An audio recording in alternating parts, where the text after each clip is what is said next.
For almost 40 years, an incredible phenomena has been occurring in a remote village of Bosnia-Herzegovina, which may contain secrets that could change life as we know it. After hearing of a number of miracles from first-hand witnesses, I wonder if this could be a giant wake-up call for humanity. Considering once these secrets are revealed, it could be too late, this just might be worth taking a look into. I'm Shannon Gieselman, and since the day I discovered this place called Medjugorje, I haven't been able to take my mind off of it.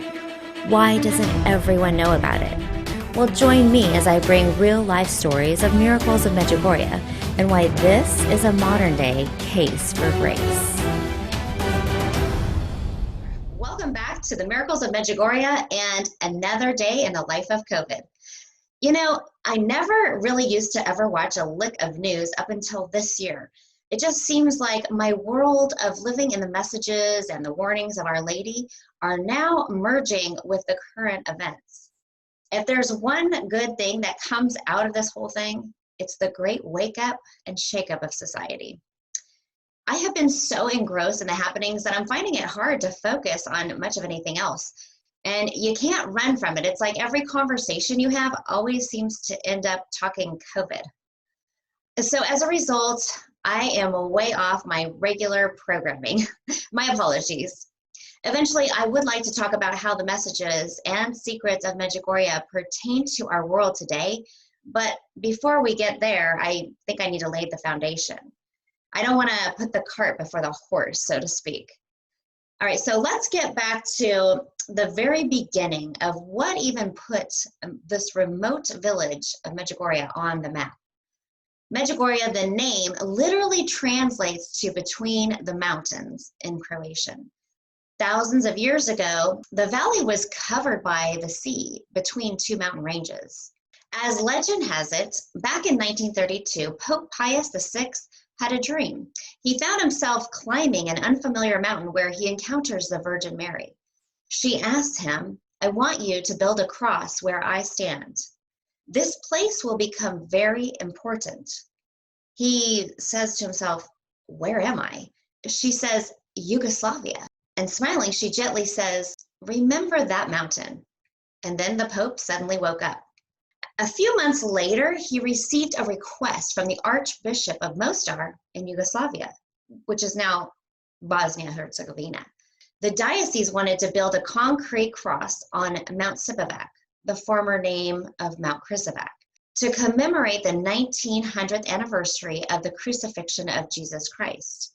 When the Pope saw a picture of the site, he whispered to himself, "I was there." It was that mountain that he had seen in his dream. Then he signed the order and they started work immediately. The Holy Father proclaimed 1933 a holy year because it marked the 1900th anniversary of our Lord's death on the cross. On this mountain, the villagers constructed the 16-ton cross in less than 3 weeks during an exceptionally brutal winter. They carried up all the materials like cement, sand, water, tools, all in memory of Christ's way of the cross. Archives reveal they performed this difficult task in order to leave to their descendants a clear and visible proof of their deep faith. On March 15, 1934, it was finally complete, with the words engraved, "To Jesus Christ, Redeemer of the human race, from every evil deliver us, O Jesus." On the back side of the cross are the dates 33 to 1933. Doesn't it make you wonder what's in store for 2033, which is the 2000th anniversary since Christ died? That's just around the corner. The villagers began to meet every year on top of the mountain for Holy Mass to celebrate the Feast of the Triumph of the Holy Cross. This was on September 14th. Although it was forbidden to have any outside religious gatherings, the communist government authorities made this one exception every year. One not so small detail about this cross is inside, it contains a relic of the true cross of Jesus, which was received from Pope Pius VI. This is the same Pope who had the dream. This relic was obtained from the larger part of the cross, the original cross that remains in the Church of Holy Cross of Jerusalem in Rome. Before 1933 and the erection of the cross, Medjugorje endured many hailstorms that destroyed villagers' crops in the fields. This was devastating because the villagers relied on their tobacco and grape crops for their livelihood. Upon completion of the cross, the storms that ravaged the crops ceased. Only on occasion would a hailstorm come through with just a fraction of the strength. Krizevac, which means Mount of the Cross, is the highest mountain in the area. Our Lady has indicated that it's all part of God's design. On August 31st, 1984, it was recorded that Mary said, "I love the cross which you have providentially erected on Mount Krizevac," in a very special way. Go there more often and pray. Some of the most frequently witnessed signs in the early days of the apparition involves those seen at the Cross Mountain. Both villagers and pilgrims have reported seeing the cross spinning, changing into a column of light, or disappearing altogether. Even they've seen a silhouette of Our Lady appearing near it. These signs have lasted anywhere from a few minutes to a half an hour, and it was reported to be most intense on October 21st and 22nd in 1981, which was during the trial of Father Zavko, the pastor of St. James Church in Medjugorje, who was actually taken prisoner during that time. Famous author Wayne Weibel also personally witnessed such phenomena, as he describes in his book, The Messages of Medjugorje. Various pilgrims have captured the spinning of the cross on video. In fact, I'll show you a brief clip.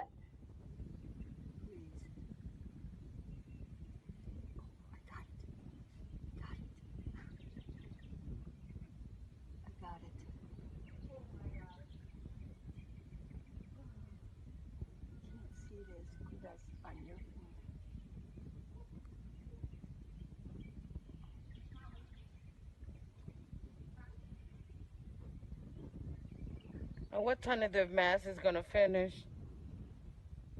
Probably that's why. Where's everybody else? I don't know. I could see it, but not as good as hers. But it's showing now. Yeah, it's flickering. It doesn't even. It's spinning. It's, oh my God. Cross Mountain is central to one's pilgrimage to Medjugorje. It's a penitential climb that leads pilgrims to reflect on their relationship with God and what they need to change in their lives to draw closer to Him. Often deep healing, cleansing, and peace is experienced at the summit of the mountain at the foot of the cross. Our Lady has made it clear in her messages that it's her desire to see pilgrims climbing both Cross Mountain and Apparition Hill. Taking it even a step further, some pilgrims often pay penance by climbing Cross Mountain on barefoot, as like a humbling act of service to God. Some even on their knees. Many have reported a supernatural ability to make the climb without their typical physical ailments that they would otherwise normally have. The physically disabled will often find willing volunteers to help carry them up on an upright stretcher. In fact, I had a friend who said she assisted an elderly person who could only but shuffle his feet the entire way. It took them 5 hours to get up, but they did it, of course. On December 31st, 1981, one of the visionaries asked Our Lady if she really is appearing at the foot of the cross. She responded, "Almost every day I'm at the foot of the cross." Perhaps we'll come to know more about the significance of this special mountain once the secrets are revealed. One thing I find very interesting pertaining to this mountain is the potential role it could play in the third secret of Fatima. It is well known Medjugorje is the fulfillment of whatever plan the Blessed Mother began in Fatima.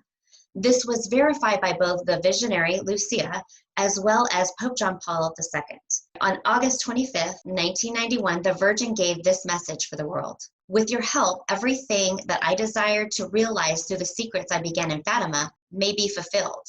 I call you, dear children, to now grasp the importance of my coming and the seriousness of the situation." Okay, so we understand that she has a plan involving secrets that started in Fatima to be revealed in Medjugorje. I mean, well, that's what I take of it anyway. So for reference, here is the infamous third secret of Fatima, verbatim. "At the left of Our Lady and a little above, we saw an angel with a flaming sword in his left hand flashing. It gave out flames that looked as though they would set the world on fire, but they died out in contact with the splendor that Our Lady radiated towards him from her right hand. Pointing to the earth with his right hand, the angel cried out in a loud voice, 'Penance, penance, penance.' And we saw an immense light that is God, something similar to how people appear in a mirror when they pass in front of it, a bishop dressed in white. We had the impression that it was the Holy Father. Other bishops, priests, men, and women religious going up a steep mountain, at the top of which there was a big cross of rough-hewn trunks, as of a cork tree with a bark. Before reaching there, the Holy Father passed through a big city, half in ruins and half trembling with halting step. Afflicted with pain and sorrow, he prayed for the souls of the corpses he met on his way. Having reached the top of the mountain on his knees, at the foot of the big cross, he was killed by a group of soldiers who fired bullets and arrows at him. And in the same way, there died one after another the other bishops, priests, men and women religious, and various lay people of different ranks and positions. Beneath the two arms of the cross, there were two angels, each with a crystal aspasorium, which is like a holy bowl, in his hand, in which they gathered up the blood of the martyrs and with it sprinkled the souls that were making their way to God. Now, I don't want to draw any apocalyptic conclusions, but it's hard not to think of this formidable mountain could be that of Mount Krizevac. According to one source, when Lucia was asked about the third secret, she said it was in the Gospels and in the Apocalypse. The Apocalypse is another way of saying Revelations. And at one point, she had even specified Apocalypse chapters 8 to 10. That range includes the book of Revelation 12:4, the chapter and verse cited by Pope John Paul II in his homily in Fatima on May 13th in the year 2000. And with that, I will turn this over to your own personal discernment. Thank you, everyone, for tuning in. I invite you to contact me with your personal stories about Medjugorje. Seeing as how I can't seem to get there myself, I would sure love to hear from you so I can learn and live vicariously. Until then, thank you and God bless.